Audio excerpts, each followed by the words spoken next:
Perhaps now, rather than ask the panel to sum up, I would just ask each of them to turn their mind back to the question, where, if anywhere, is the great political novel of our own day? I think I just spotted Camacho from Camacho's Wedding in the audience. Am I right? No. It would be marvellous if one saw the people that one had seen on treading the boards on stage last night actually coming to meetings like this, or vice versa. Now, yes, let's start with you, Marina.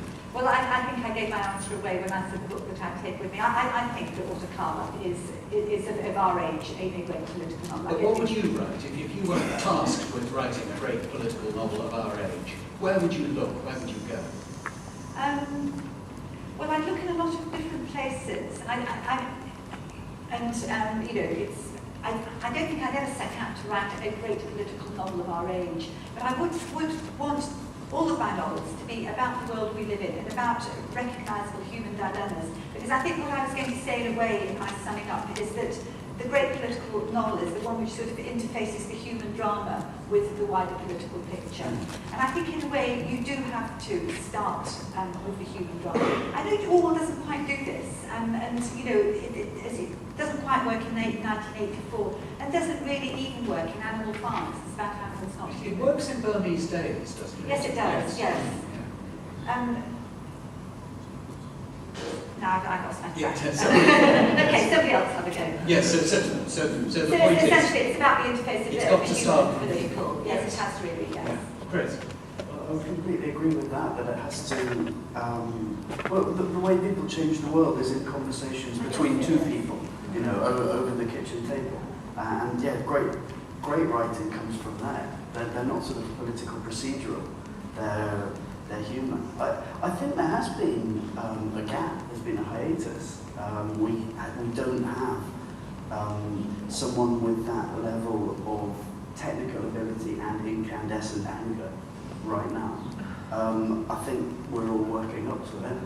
I really do. I think something really exciting is happening in this country at the moment. Did you finish it at 2 a.m. this morning? Well, you know, I'm getting better each time, but I'm not there. Yeah, you know, I'm not there. But the, I think it's in the post. I can feel it coming. Not necessarily from me, but from someone.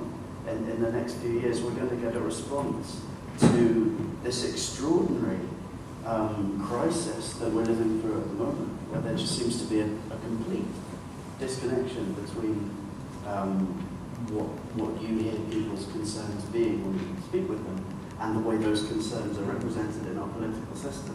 And I think there's an anger building there that, you know, the obvious comparison would be Zola's Germinal, just this anger breeding that needs to find an intelligent rather than a violent expression. And I think that's one of the, you know, that's why it's great that people do still care about political writing.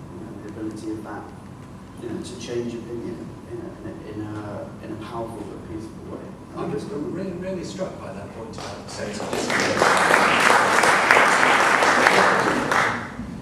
I think it's very. I think one of the big differences is, for a writer today, sort of say a writer 100 years ago, is they're working in a much bigger arena. The world is so interconnected, and as the man at the back said, we're swamped by so much terror, horror, and destruction.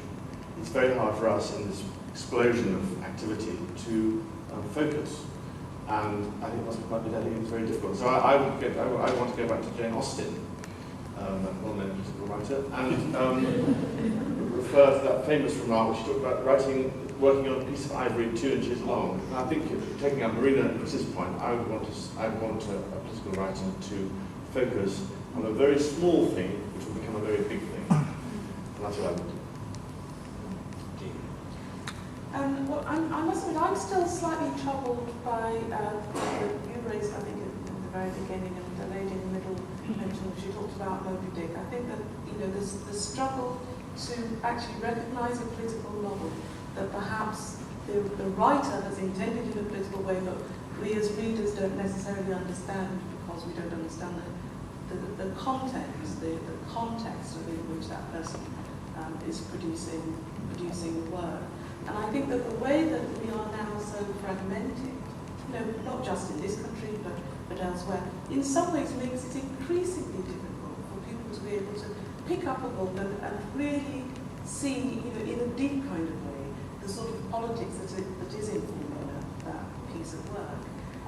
So I think it's also, the way that the publishing world, as I see it, is working out, we are moving much more towards the small drama, the small canvas. And I think it's difficult for that small canvas to actually be the political voice, in the way that, say, Trollope was or Dickens was. I think, the tendency to have the rather cute Jane Austen type, but obviously not Jane Austen, but Jane Austen type work actually prevents people from engaging with those big political issues. I relatively recently discovered Jonathan Coe, and funny enough, I discovered him through reading his last novel, Rain Before It Falls, which is very much a family story, told by an elderly woman and about generations. And I so loved the book, I started looking at reviews and criticism, and found that actually he was much, much better known and respected and lauded for his earlier work. And when I read that, I thought, well, it's extraordinary that somehow I've missed these great books. And for me, reading Jonathan Coe's works of the 90s, describing the 1970s and 1980s, made me think, oh, well, bravo, there is actually somebody who has that kind of connection between their own personal story of growing up, coming of age, and the big political issues. And I think I'm not terribly optimistic that that's the way in which we're moving. I think in a sense we're moving back to the small story, the canvas, the love story, etc., and not towards the big political. I think partly people want to be cheered up, and almost, the worse that the world is, and the more dreadful and complex the issues are we have to cope with, the nicer it is to actually retreat at bedtime into a nice book which takes you, into a sort of small mystery involving a few people or something like that. I do think it's a completely understandable impulse. Well, maybe that takes us back full circle to where we started with Wilde saying, better make them laugh or they'll kill you.